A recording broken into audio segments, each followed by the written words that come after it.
Dalam ibadah Jumat Agung ini saya ingin membagikan satu firman Tuhan yang juga satu rema. Judulnya adalah The Power of Turnaround. Kuasa pembalikan. Ini yang saya percaya akan ada orang-orang di tempat ini melalui firman yang disampaikan. Pembalikan akan terjadi dalam hidup saudara. Amin. Lukas 23 ayat 39 sampai 43. Seorang dari penjahat yang digantung itu menghujat dia. Katanya, bukankah engkau adalah Kristus?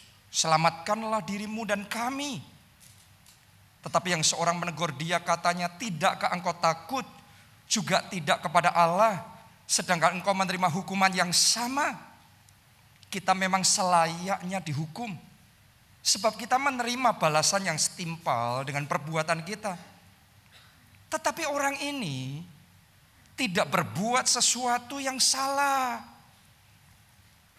Lalu ia berkata, Yesus, ingatlah akan aku. Dalam Alkitab bahasa Inggris, Jesus, remember me. Bolehkah saudara katakan, Yesus ingat aku? Coba saudara katakan dari hatimu, Yesus ingat aku. Karena satu perkataan itu powerful sekali. Ketika penjahat itu ngomong, Yesus ingat aku. Apabila engkau datang sebagai raja. Dengan satu kalimat itu, satu perkataan itu. Ayat 43. Kata Yesus kepadanya, aku berkata kepadamu, sesungguhnya hari ini juga engkau akan ada bersama-sama dengan aku di dalam Firdaus. Coba Anda renungkan itu. Satu kalimat yang diucapkan penjahat itu, Jesus, remember me. Itu satu kalimat yang keluar dari hati yang ada iman di dalamnya. Ada faith, ada iman. Bahwa dia percaya sama Yesus. Dan dia ngomong, Jesus, remember me. Padahal Yesus juga tergantung di kayu salib. Kalau nggak ada iman, sama-sama mau mati, sudah mau apa lagi. Tapi karena dia percaya, dia ngomong, Jesus, remember me. Yesus ingat aku. Dan iman itu yang dilihat oleh Tuhan Yesus. Dan Yesus ngomong, hari ini juga kamu akan bersama dengan aku di dalam Firdaus. Coba Anda renungkan itu. Harusnya penjahat itu hari itu juga di neraka. Tetapi diubah begitu saja, dibalik begitu saja. Yesus ngomong, hari itu juga engkau akan ada bersama dengan aku di dalam Firdaus. Saat itu di kayu salib, mujizat pembalikan terjadi. Penjahat yang harusnya binasa diselamatkan pada waktu itu. Penjahat yang harusnya ada di neraka, tapi dibalik. Jadi di Firdaus bersama dengan Yesus. Harusnya dia dihukum, terhukum. Tetapi sekarang dia ada bersama dengan Yesus. Ini mujizat pembalikan yang luar biasa. Dan saya percaya mujizat pembalikan juga Tuhan kerjakan dalam hidup saudara. Saya tahu firman Tuhan yang disampaikan ini bukan sekedar firman Tuhan biasa. Tapi akan ada orang-orang yang hadir di tempat ini. Selama sekian waktu Anda mengalami keadaan yang berat. Keadaan yang susah sekali. Tapi hari ini saya deklarasikan oleh kuasa firman-Nya yang hidup. Dalam nama Yesus, mujizat pembalikan terjadi. Terima itu terjadi dalam hidup saudara. Amin. Dan mujizat pembalikan seperti itu hanya terjadi karena kasih-Nya yang ajaib. Coba Anda bayangkan, Yesus harusnya nggak tergantung di kayu salib. Dia nggak seperti dua penjahat yang ada di samping kiri dan samping kanannya. Dia nggak punya dosa, dia nggak punya kesalahan. Tetapi demi saudara dan saya, demi kita para penjahat, demi kita para pendosa, demi kita para pezina, demi kita orang-orang yang gak baik, dia mau mati bagi kita. Coba Anda renungkan itu. Di zaman sekarang orang demi menyelamatkan dirinya, biar orang lain yang celaka. Yang penting saya selamat. Tapi Yesus demi supaya saudara selamat, dia rela celaka. Buat kita. Coba Anda renungkan, yang baru saja kita terima sebelum menerima firman Tuhan ini. Yaitu kita menerima tubuhnya, kita menerima darahnya. Anda kalau terima sesuatu dari orang lain, paling Anda terima bantuan, paling Anda terima dukungan. Paling kita terima, katakanlah kalau orang yang sangat membutuhkan terima bantuan secara finansial. Tapi yang Yesus berikan bukan sekedar yang seperti itu. Dia berikan darahnya, dia berikan tubuhnya, dia berikan segalanya. Tahukah saudara yang baru saja Anda terima dalam diri saudara? Sangat kaya sekali. Darah Kristus. Tubuh Kristus. Itu bukan hal yang murah, bukan hal yang biasa. Tapi Anda sedang terima sesuatu yang sangat berharga. Yang punya kuasa untuk membalikkan keadaan saudara. Itu sebabnya kalau saudara bisa menyadari hal itu, Anda gak takut. Sekalipun rasanya semuanya sedang gelap dalam hidupmu, engkau gak takut.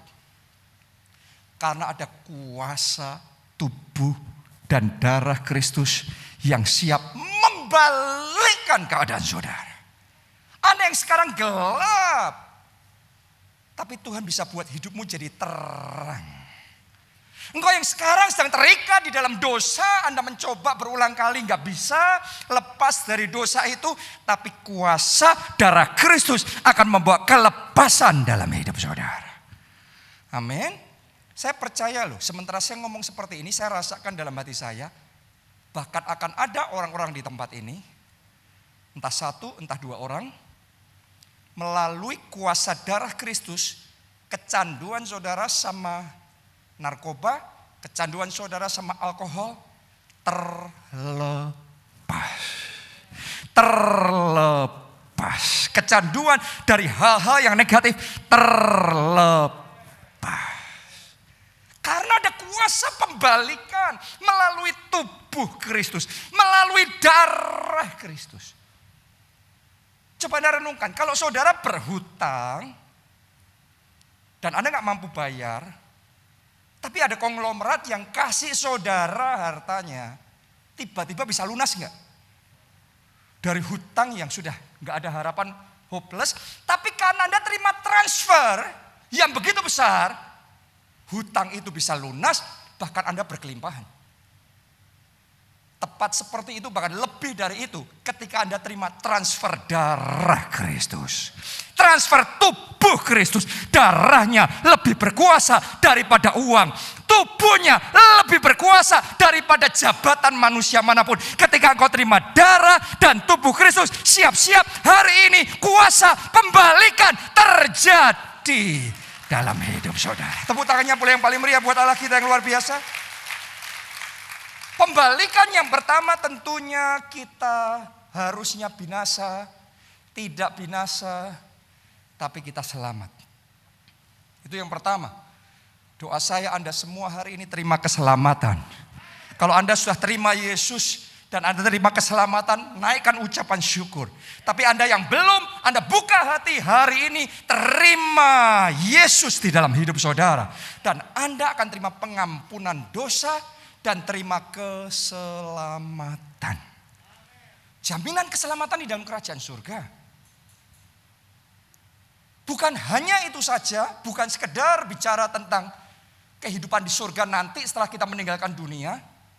Tapi kuasa tubuh dan darah Kristus juga akan mengerjakan pembalikan yang kita butuhkan dalam hidup kita di dunia ini. Ayo kita baca dulu Roma 8 ayat yang ke-31 sampai 32. Sebab itu, apakah yang akan kita katakan tentang semuanya itu? Jika Allah di pihak kita, siapa percaya Allah di pihak Anda? Atau jangan-jangan saudara percaya Anda cuma berjuang sendiri? Anda sudah terima tubuh Kristus. Anda sudah terima darah Kristus. Siapa percaya Allah di pihak saudara? Angkat tangan saudara. Kita mau, jika Allah di pihak kita, siapakah yang akan melawan kita? Anda pemenang, pemenang, pemenang, pemenang, pemenang. Kita semua lebih dari pemenang. Amin. Ia yang tidak menyayangkan anaknya sendiri, tetapi yang menyerahkannya bagi kita semua, bagaimana mungkin ia tidak mengaruniakan apa? Segala sesuatu kepada kita bersama-sama dengan Dia. Jadi Allah Bapa kalau Dia kasih Yesus supaya kita yang harusnya binasa tidak binasa, supaya dosa-dosa kita diampuni dan kita bisa diterima kembali di dalam kerajaan surga.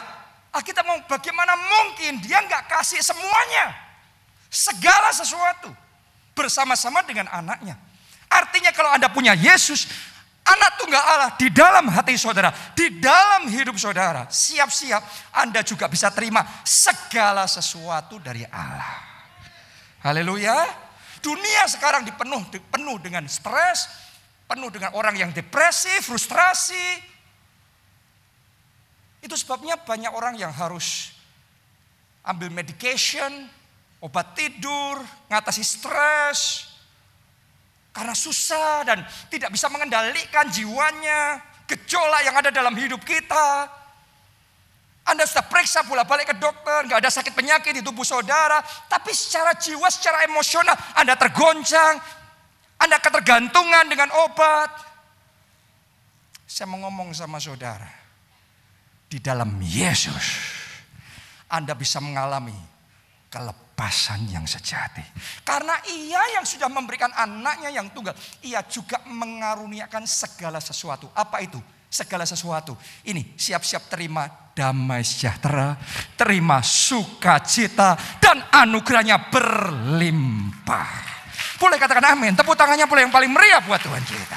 Ia siap mengaruniakan segala sesuatu bagi kita.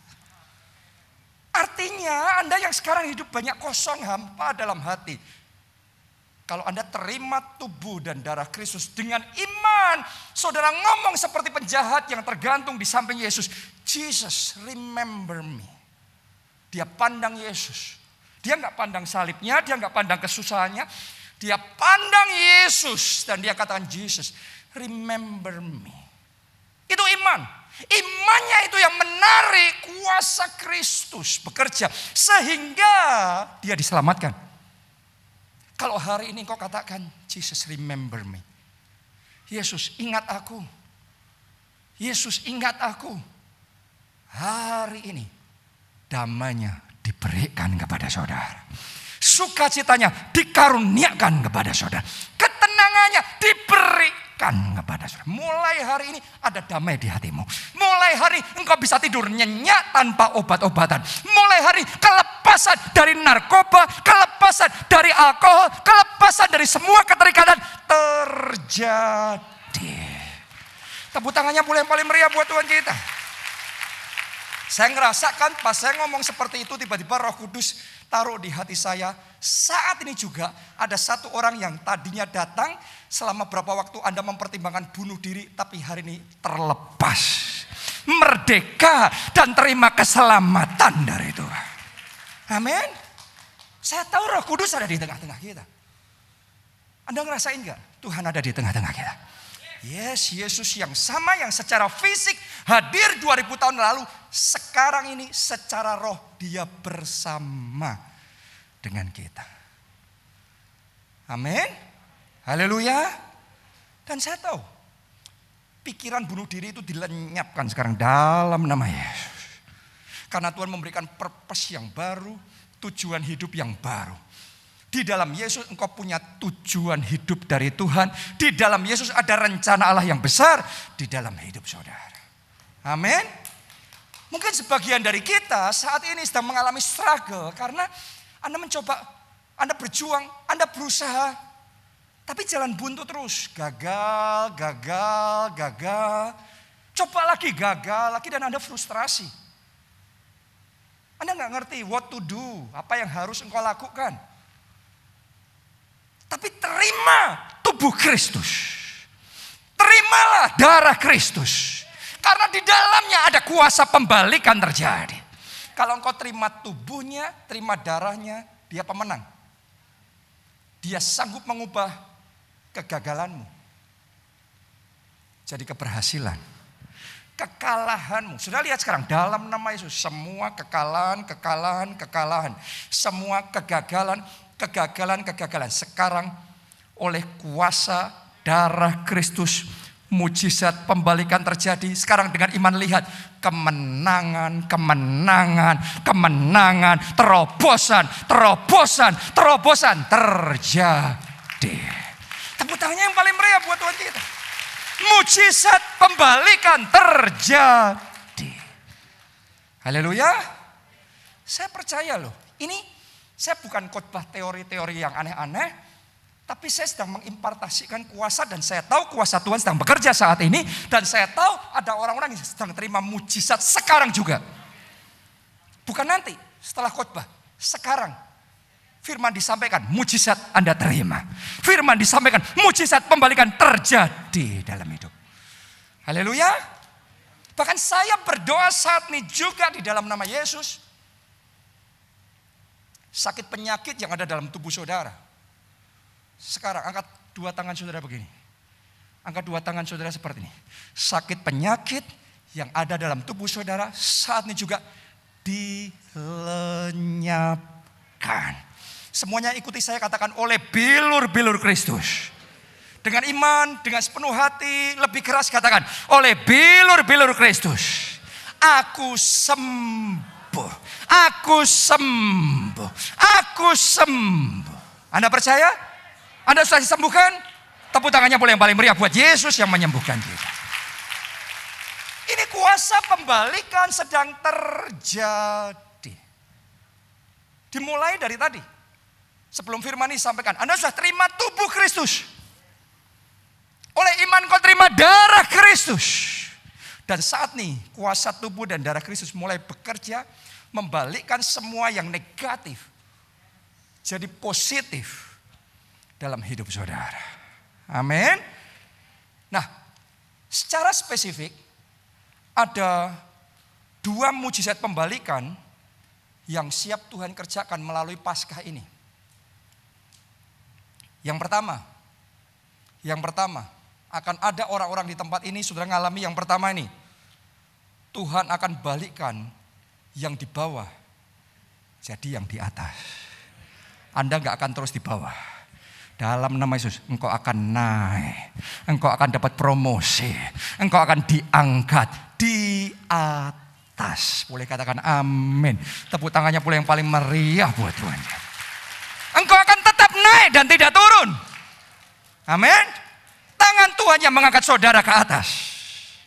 Ini mujizat dari bawah ke atas. Kalau Anda gak punya Tuhan, Anda berjuang sendiri gak bisa. Tapi kalau ada tangan yang kuat yang ngangkat Anda naik, di bawah pun Anda sampai ke puncak. Tahun ini engkau sampai di puncak. Tahun ini engkau sampai di puncak. Tahun ini Tuhan bawa saudara ke puncak berikutnya. Ngalami kemuliaan Allah. Kejadian 40 ayat 12 sampai 13. Kata Yusuf kepadanya. Ini kepada juru minum dari raja, dari Firaun. Kata Yusuf kepadanya, beginilah arti mimpi itu. Ketika carang itu artinya 3 hari. Dalam 3 hari ini Firaun akan meninggikan engkau. Dan mengembalikan engkau ke dalam pangkatmu yang dahulu. Dan engkau akan menyampaikan piala ke tangan Firaun seperti dahulu kala. Ketika engkau jadi juru minumnya. Latar belakang dari ayat ini. Pada waktu itu Yusuf di penjara. Terus kemudian juga ikut dijebloskan ke penjara juru minum, dan juru rotinya Firaun. Nah, Anda harus ngerti juru minum dan juru roti itu testernya ya. Ada apa-apa harus mereka dulu. Itu sangat penting sekali buat Firaun. Karena nyawanya tergantung sama orang-orang ini. Jadi kalau sampai dia curiga dan menjebloskan mereka ke penjara, berarti dia masih percaya atau dia sudah kehilangan kepercayaan. Dia sudah kehilangan kepercayaan. Dan kalau saudara, apalagi zaman itu ya, orang sudah kehilangan kepercayaan dari raja, dari Firaun yang punya absolute power. Boleh dikatakan tidak mungkin ada harapan dia bisa bebas lagi. Benar tadinya jabatannya tinggi, juru minum, juru roti. Tapi begitu dijebloskan ke bawah, di penjara, turun ke bawah. Secara manusia orang ngitung, orang kalkulasi, gak mungkin naik ke atas lagi. Di saat keadaan secara manusia impossible, mereka ketemu Yusuf. Dan Yusuf ini dikasih karunia mengartikan mimpi. Benar apa tidak? Juru minum mimpi, cerita sama Yusuf mimpinya, dikasih tahu ini arti mimpimu. Dalam 3 hari engkau akan dipulihkan. Dalam 3 hari mujizat dari bawah ke atas akan terjadi dalam hidupmu. Dalam 3 hari engkau akan kembali jadi juru minum raja kembali. Itu satu deklarasi profetik. Satu perkataan profetik yang disampaikan disampaikan oleh Yusuf kepada juru minumnya. Juru minum Firaun. Secara manusia enggak mungkin. Tapi saya mau ngomong sama saudara. Perkataan profetik yang disampaikan oleh Yusuf itu berasal dari Allah. Dan tepat yang dia perkatakan, itu yang terjadi. Walau tidak mungkin secara manusia. Benar-benar di hari yang ketiga, juru minum itu dipulihkan, dikeluarkan dari penjara. Dan dipulihkan jabatannya, dia jadi orang terhormat di atas lagi. Sebagai juru minum Firaun. Saya berdiri di tempat ini bukan sebagai pribadi. Saat ini saya berdiri sebagai hamba Tuhan. Sebagai penyambung lidah Tuhan. Dan mari saya deklarasikan untuk hidup saudara. Akan ada orang-orang di tempat ini. Di tahun ini juga. Promosi dari atas datang dalam hidup saudara. Promosi yang dari Tuhan terjadi di dalam hidup. Dan terjadilah seturut dengan imanmu. Walaupun secara manusia orang ngomong gak mungkin. Tapi saya percaya Allah kita punya spesialisasi membuat yang tidak mungkin jadi mungkin. Dan saya tahu Tuhan sedang mengerjakannya. Berapa waktu yang lalu, minggu yang lalu, ya, saya sempat ketemu dengan seorang pejabat sinode dan dia cerita tentang keadaan gereja yang sekarang ini sedang mengalami kemunduran yang drastis sekali. Sejak pandemi gereja-gereja ambles semuanya. Di Indonesia gereja-gereja mengalami kemunduran yang luar biasa. Bahkan sampai sekarang menurut dia masih ada 35% gereja yang belum buka ibadah secara onsite. 35% sampai sekarang setelah lebih dari 2 tahun. Coba renungkan itu. Dan dia ngomong begini, gereja-gereja yang sudah buka ibadah secara onsite, pendeta-pendetanya pada ngomong sama dia, rasanya kayak ngulangi dari awal. Karena kehadiran jemaat sangat sedikit, sekitar 30%. Jadi kayak ngerintis ulang gereja dari bawah, dari awal. Tercerai-berai semuanya. Tapi berapa waktu yang lalu saya doa. Dan saya percaya, saya terima pesan dari Tuhan. Pandemi ini sudah jalan 2 tahun. Sekarang masuk tahun ketiga. Kalau tadi pesannya Yusuf kepada juru minum itu di hari ketiga. Kamu dipulihkan. Bahkan Yesus Kristus yang 2000 tahun yang lalu mati bagi kita di kayu salib. Di hari yang ketiga dia bangkit dari kematian. Mari saya deklarasikan sama saudara semua, terima ini di dalam nama Yesus, di tahun yang ketiga ini akan terjadi kebangkitan. Akan terjadi revival, terjadi resurrection, terjadi hal-hal yang lebih dahsyat yang belum pernah kita alami sebelumnya. Terjadi, Tuhan kerjakan di tengah-tengah kita. Bukan hanya untuk gereja. Gereja kita bersyukur sekali.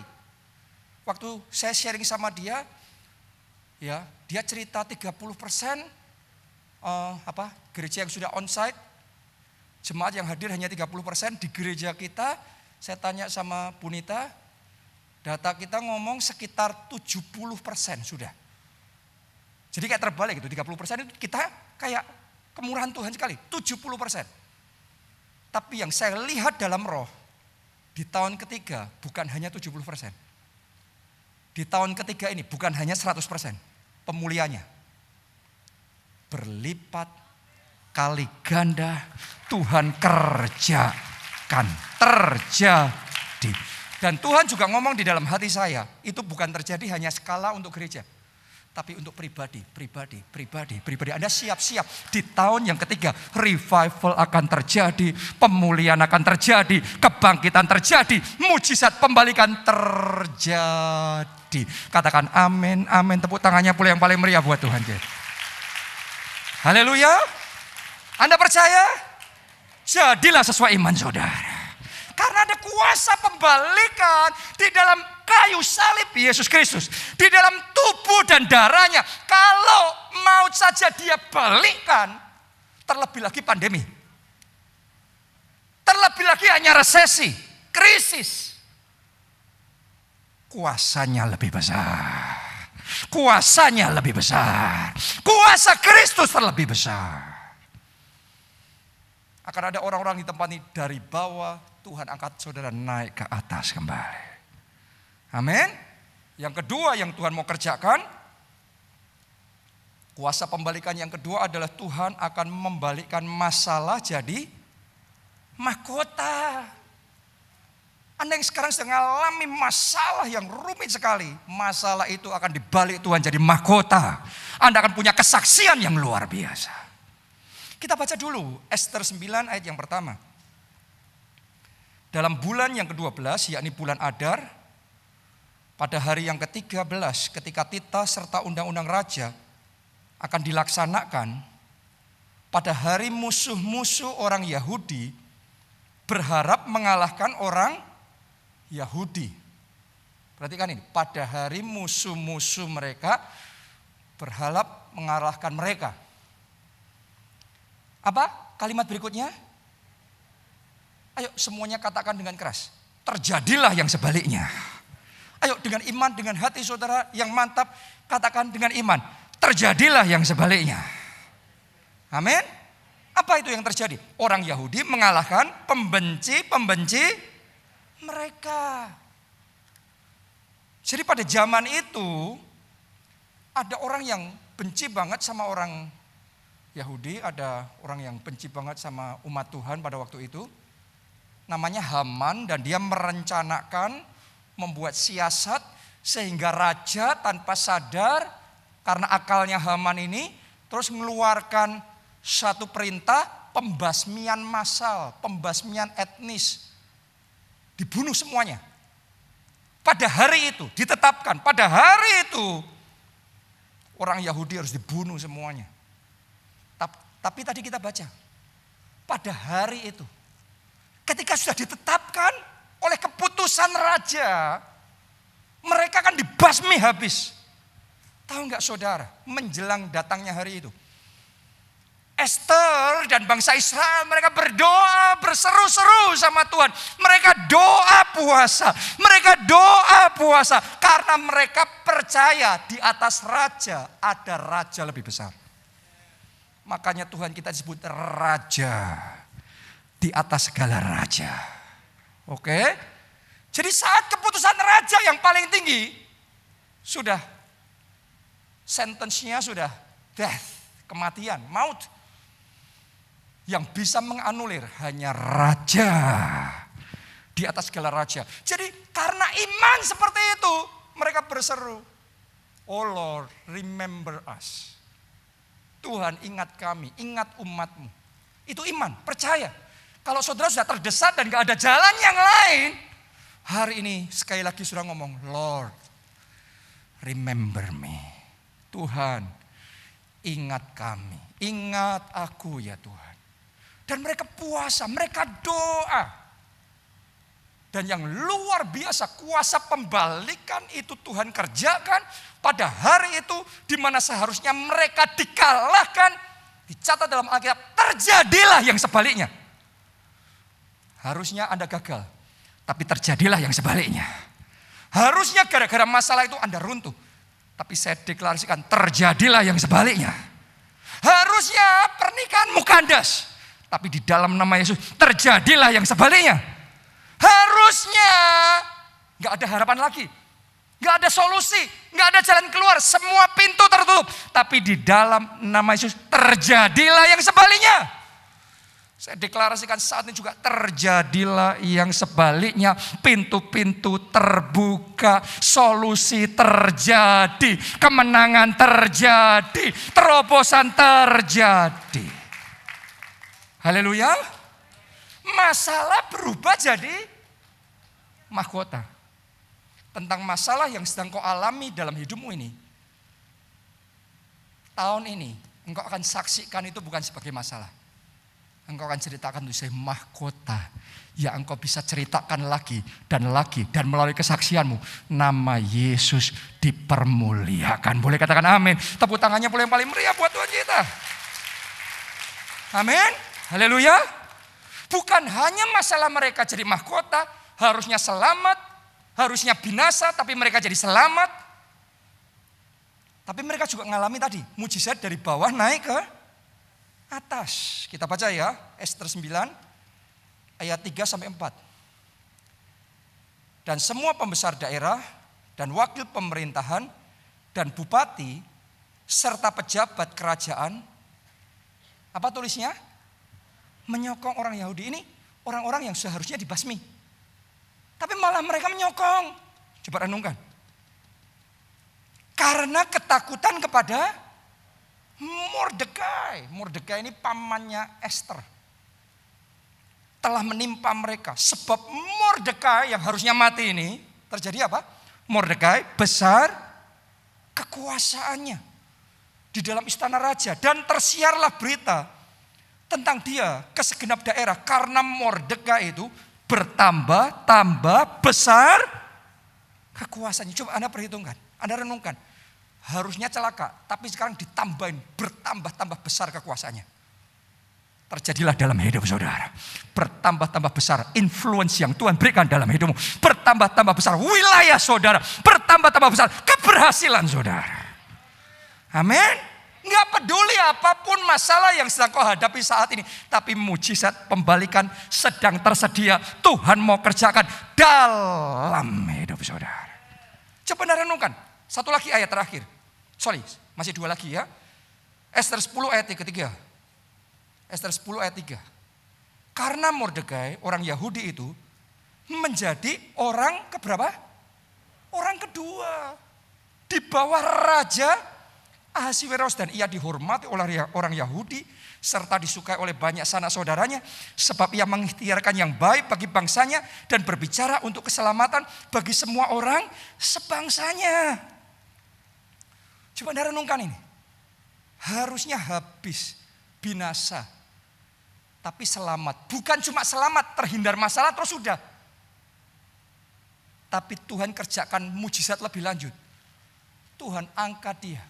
Bertambah besar kekuasaannya sampai jadi wakil raja, orang kedua setelah raja. Ini kayak Yusuf buat Firaun, benar gak? Demikian pula Mordekai buat Raja Ahasiweros. Oh, masalah yang Anda hadapi ini tidak akan menghancurkan saudara.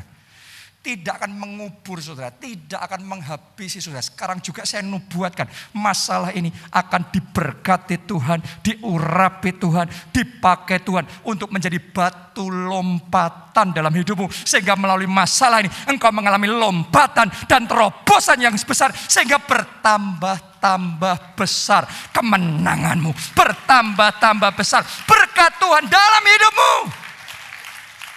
Amin. Terima itu terjadi dalam hidup saudara. Anda mau ngalami? Anda mau terima itu dengan iman? Kuncinya satu. Yang hari ini saya mau sampaikan sama saudara. Ada kuncinya. Ini ayat terakhir. Ayat terakhir ya. Hosea 6 ayat 1 sampai 3. Kalau sudah mau mengalami mujizat pembalikan ini, kuncinya ini. Saya bacakan. Mari kita akan apa? Berbalik kepada Tuhan. Semuanya katakan berbalik kepada Tuhan. Lebih keras dari hatimu katakan aku mau berbalik kepada Tuhan. Harus berbalik kepada Tuhan. Itu kuncinya. Sebab dialah yang telah menerkam dan yang akan menyembuhkan kita. Yang telah memukul dan yang akan membalut kita. Ia akan menghidupkan kita sesudah 2 hari. Benar? Pada hari yang ketiga. Ia akan membangkitkan kita. Dan kita akan hidup di hadapannya. Marilah kita mengenal dan berusaha sungguh-sungguh mengenal Tuhan. Ia pasti muncul seperti fajar. Ia akan datang kepada kita seperti hujan. Seperti hujan pada akhir musim yang mengairi bumi. Wow, pada hari yang ketiga dinubuatkan terjadilah kebangkitan. Hari ini kita merayakan ibadah Jumat Agung dalam terus rangkaian Paskah. Saya percaya Tuhan bicara dalam hati saya. Mulai dari momen Paskah 2022 ini akan terjadi kebangkitan. Aminkan itu dengan mantap dan tepuk tangannya boleh meriah buat Tuhan kita yang luar biasa. Kebangkitan.